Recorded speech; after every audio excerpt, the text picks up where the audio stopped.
How's it going, guys? We're back in the world of the first Descendant, and in today's video I'm going to be showing you guys the best way to face off against Gluttony. This is the newest hard mode boss that is relatively tough. He has some challenging mechanics and a little bit unknown in the community right now on how to beat it. I was lucky enough to have a group of friends jump in and pretty much take this bad boy down after a couple of tries. I have seen a few videos going over how to do this fight, and I felt like they weren't really explaining the fight that well. I like to do a little bit more in-depth and give you guys a more realistic look on it. So in this video, I'm going to go ahead and show you how to do that and how to beat Gluttony. Let's dive right on into this one. Alright, so now we are on the fight. So I'm going to pretty much show you guys how we faced off against Gluttony. One thing that is very important, and the reason why I really want to do this video, is because as you can tell by our characters that we have a Ajax, we have a who's this, Glay, and we have a Lepic, and then me as Enzo. I've been seeing a lot of videos where it was just like super juice glaze, like 3 super juice glaze and an Enzo, or some unrealistic combo that probably most of you won't have. I'm sure there's Ajax players out there, so it's important that we have a more diverse group. I thought this would be a better representation of an actual fight, not just a juice glay just killing everything. Now we do have one juice glay, but you know, that's kind of the point. And a Lepic, I know a lot of people build Lepic and they all have their own individual things that they bring to the table that I think actually helps this fight. First off, Enzo's providing a really strong buff that's going to give a ton of crit that Glay can use really well. The whole team can use it, of course, but it really helps Glay because she can keep that going. It's a really big crit buff. I have a video on the channel that I released a couple of hours ago, so you can go ahead and jump onto that and check that out. It'll be up there in the top right if you want to click on it and build your Enzo that way. We have a Glay, which has really high sustained DPS, which is actually pretty important in this fight. We also have a Ajax, which for this fight, his purpose is not necessarily to tank, but his purpose was to be on ball duty because, you know, it's easier to keep him cool during that time, as well as kind of be a Descendant that can kind of get into the fray and still be defensive enough to take a hit or two. You know, not something anyone want to stand in front of, and even Ajax really can't do it that well, but he can do it better than everyone else, so that's his purpose. And actually having someone like Ajax is actually pretty valuable.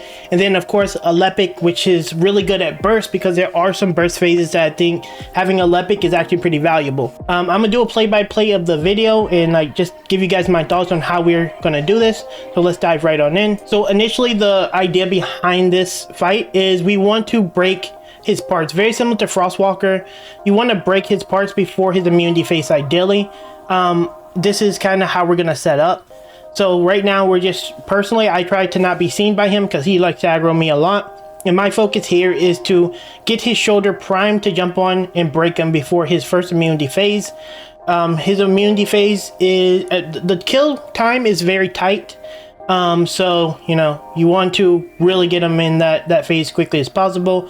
You want to communicate with your team, and I don't see you beating this in a pub group, by the way, so just be mindful of that. He does a lot of damage. Very few can even take a hit from him. You will not be able to take a full burst from him, so yeah, gotta be very mindful that if he looks at you, you run away. He shoots at you, you run away, and you just hope you don't die. So that's kind of how it is with this guy. He's really hard.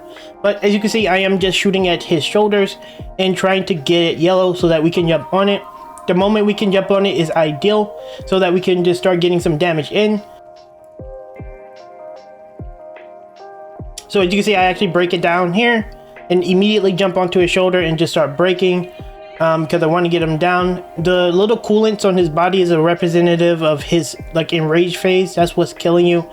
It's kind of similar to that of Hangman, but right here we try to prime his other shoulder because we want his shoulder to be ready whenever we come out of the immunity phase to be able to jump on, because we don't want him really doing anything if we can help it, because we don't want him to enrage. For this part of the fight, I'm gonna pause here. He's immune, so you can't do anything to him.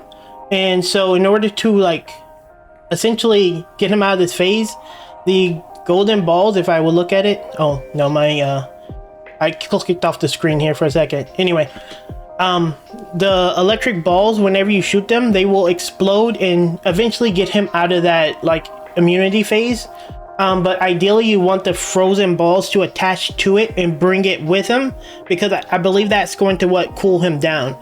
The problem with shooting it his direction or have it going his direction is he can absorb them. That will like pretty much expedite the process of him enraging.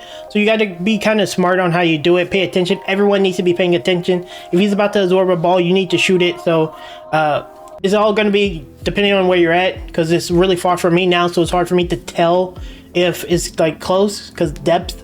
But yeah, that's how it is. And he can shoot at you at this phase, so be mindful of that, because it will like one-shot you even at this distance. It's pretty insane. You can see there Mr. Saint went down, so we gotta be mindful of that. And one thing I do want to say, and I do a lot in this video, is if I go down, I res. Like I instantly go like die and come back. The important thing is you don't want to waste time. Like you have 3 deaths, use it. Like make sure you use those 3 deaths. Well, use 2 of them, don't die on the last one.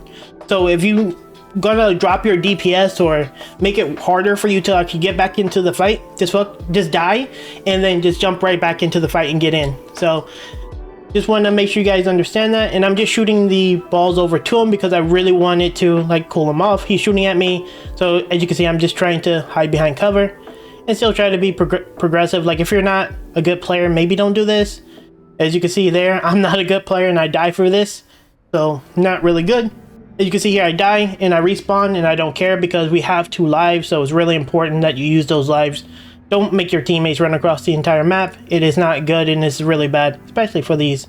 Now he's shooting at me again because the aggro's really weird in this game, but I think the team actually knocks him down here. As you can see, he's attached and the balls are hitting him. And our focus now is to immediately get him down again. We already primed his shoulder. As you can see, he's already yellow. And lucky Arbiter was here. Ideally, in this situation, we want the Ajax here.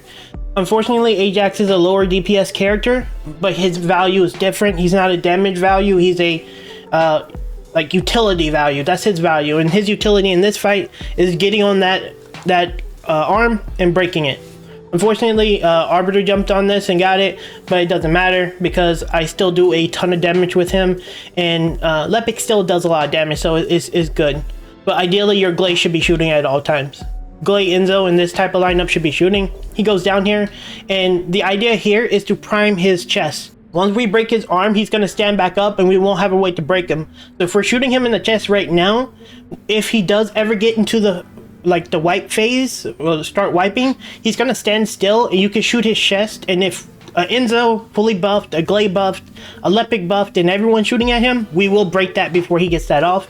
So that's the idea behind shooting this down, but we'll see how this plays out. Damage is still really good because the Enzo buff is super high, and he walks away. I believe he does something with Lepic here, and we jump over. Let's see how this goes.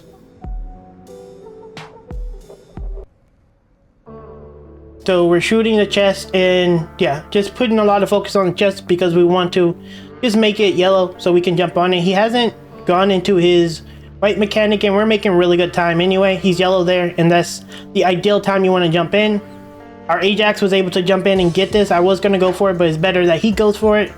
And just like that, we just pretty much finish out. Lepic is doing his burst.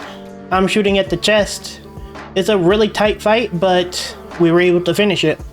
Now, unfortunately, I didn't see how much damage I did because I was just happy to beat this guy because he's actually tough. But hopefully this video gives you guys a better understanding of how to approach the fight. Again, I really want to have a good diverse set of Descendants, because that's more realistic than just having 3 Juice, Glaze, and an Enzo.